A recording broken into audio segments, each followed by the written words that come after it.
briefing on the Strasbourg week for this new parliamentary term, and I'm very happy to be here with our new co-presidents, Rebecca Harms and Philippe Lamberts, and I give the floor to Rebecca Harms.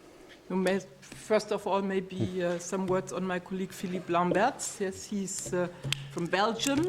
Il est de la Belgique. Il vient de la Wallonie. De Bruxelles. De Bruxelles, ah.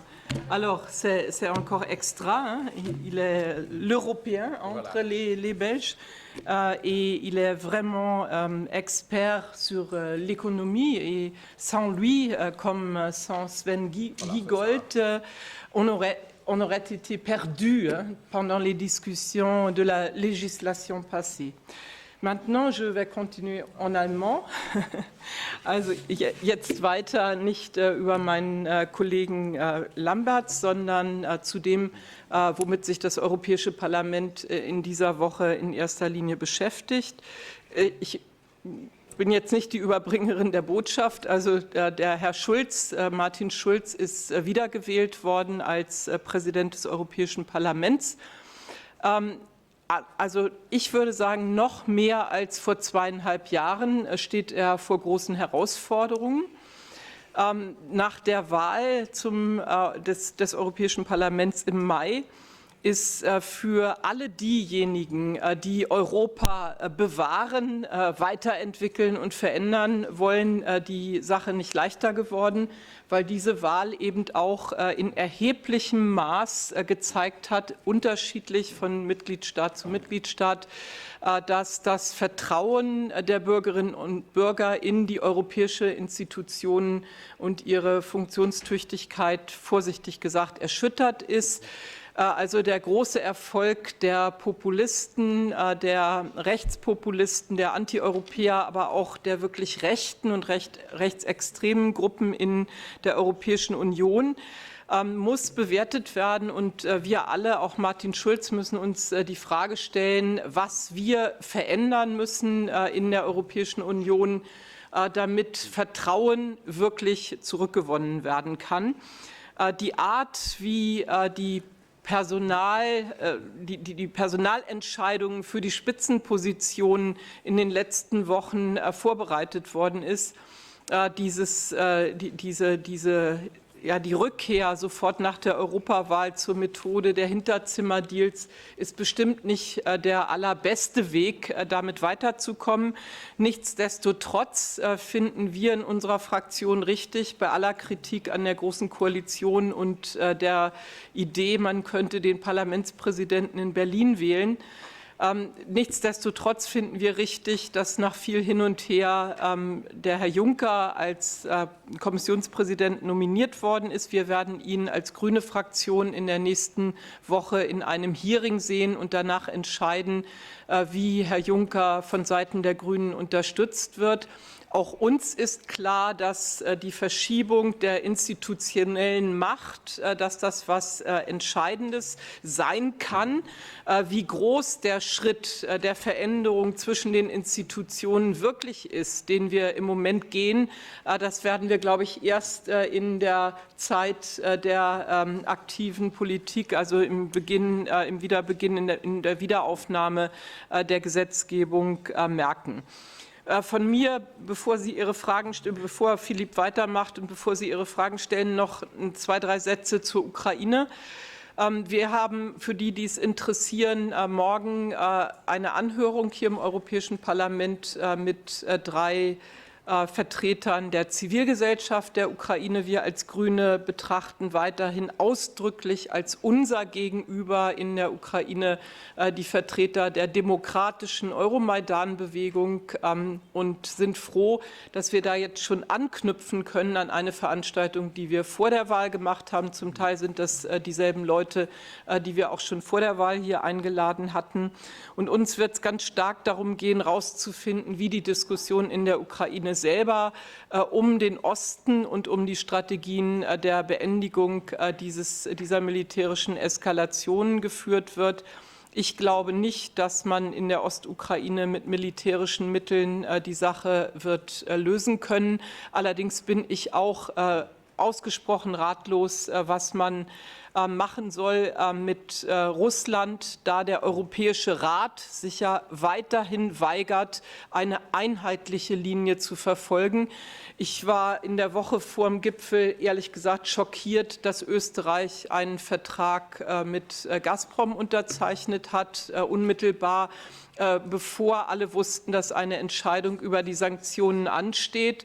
Und ich war schockiert, als ich gestern Abend unmittelbar vor Beginn des Fußballspiels Deutschland-Algerien die Nachricht gesehen habe, dass in Frankreich 400 russische Marinesoldaten eingetroffen sind, um eine Spezialausbildung für die Mistral-Schiffe zu bekommen. Also bei einem solchen Agieren von Frankreich und Österreich ist es kaum vorstellbar, dass der Europäische Rat in seinem Versuch, eine einheitliche, gemeinsame Russlandpolitik vorzubereiten und auch die Beziehungen zu Russland neu zu ordnen, dass der Europäische Rat da Überzeugungskraft gewinnen kann. Bonjour à tous. Je vais peut-être commencer en français pour vous saluer, puisque c'est ma première fois, alors je ne sais pas combien d'entre vous suivent activement le français. Je vais simplement vous faire part de quelques considérations par rapport aux 5 années qui viennent. On a connu un scrutin qui a vu la montée des eurosceptiques, en tout cas d'un rejet croissant de la construction européenne. Notre conviction a toujours été que ce rejet porte plus sur les politiques qui sont menées en Europe que sur la construction européenne en tant que telle, même si certains, mais vraiment aux extrêmes, rejettent toute idée de solidarité entre les citoyens européens. Ce qui nous inquiète, c'est de voir se constituer, et le vote de Martin Schulz en a été l'exemple, ce bloc entre PPE, socialistes et libéraux, un bloc qui semble plus motivé, quand on lit les déclarations des uns et des autres, par une espèce d'union sacrée pour s'assurer d'une majorité ici contre les extrêmes, mais un bloc dont il ne semble pas, en tout cas à première vue, quand on lit un petit peu de nouveau les déclarations des uns et des autres, qu'il s'apprête à mener une politique très différente de celle qu'on a observée les 5 années écoulées. A-t-on entendu des déclarations ambitieuses sur le front, par exemple, d'une union fiscale, d'une union sociale, qui sont quelque part les 2 piliers essentiels si on veut que l'union monétaire tienne. On ne peut pas avoir une union monétaire si on garde la compétition fiscale, si on garde la compétition entre les systèmes de protection sociale. Finalement, c'est quelque chose qui est intenable à terme. Je n'ai pas entendu beaucoup de gens dans ce bloc de 3 partis annoncer des changements drastiques d'orientation. Alors bien sûr, il est trop tôt pour juger, mais on a l'impression à ce stade-ci que la constitution de ce bloc relève plus du partage du pouvoir que réellement d'un choix d'orientation. Alors on verra bien dans le débat qu'on aura avec Juncker ce qu'il en est. C'est très clair qu'au Conseil, ils ont voulu assortir la désignation de Juncker d'une sorte de feuille de route.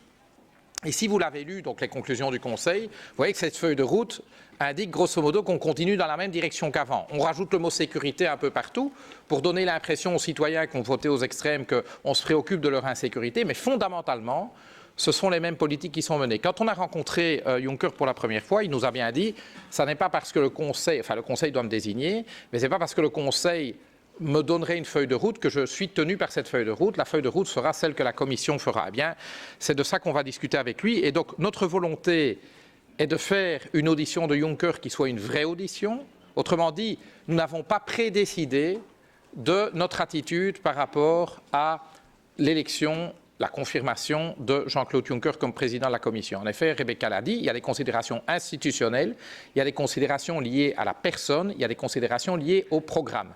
Et c'est de tout cela qu'il sera question lors de l'audition qu'on fera la semaine prochaine au groupe, une audition qui, je l'espère en tout cas, sera publique et diffusée par web streaming. Donc ça, on en discutera cet après-midi au groupe.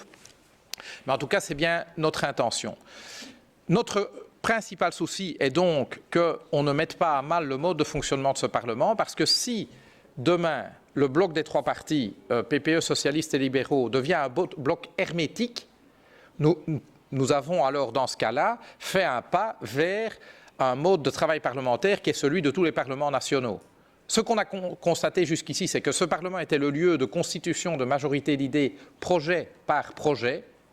Si on rentre dans un régime où finalement il y a 3 groupes politiques qui font une majorité hermétique, imperméable à toute idée venue d'ailleurs, mais clairement alors ce Parlement aura changé et certainement pas pour un mieux. Donc en tout cas, nous n'allons pas changer d'attitude. Nous avons toujours été, rappelez-vous, on a voté contre Barroso, ce qui ne nous a pas empêché, projet par projet, de rejoindre la majorité. Et en fait, si vous faites les comptes, on a été plus souvent dans la majorité que dans l'opposition. Et donc c'est le message que nous avons fait passer aussi bien à Schulz et qu'on a déjà fait passer à Juncker aussi, c'est que quand bien même sur les personnes, sur la présidence de la Commission, on peut voter non, ça ne nous empêche pas de toujours jouer constructivement pour rejoindre les majorités. Si vous voyez ce qu'on a fait sur l'union bancaire, ce qu'on a fait sur la politique de paix, sur la politique agricole commune, là on était vraiment bien dans l'opposition, mais sur toute une série de sujets, nous avons été dans les majorités de ce Parlement et fièrement, sans honte, parce que nous avons réellement pu imprimer notre marque sur le travail parlementaire. Dernier point, c'est clair qu'on le fait avec un levier qui est plus faible qu'avant. On ne peut pas dire que les élections européennes ont été un grand succès pour les Verts. Il y a quelques pays, la Suède, on est devenu 2e parti, l'Autriche, on est devenu 3e parti, on a progressé en Hongrie, en Grande-Bretagne, mais c'est vrai que dans toute une série de pays, dont la Belgique, eh bien, nous avons reculé.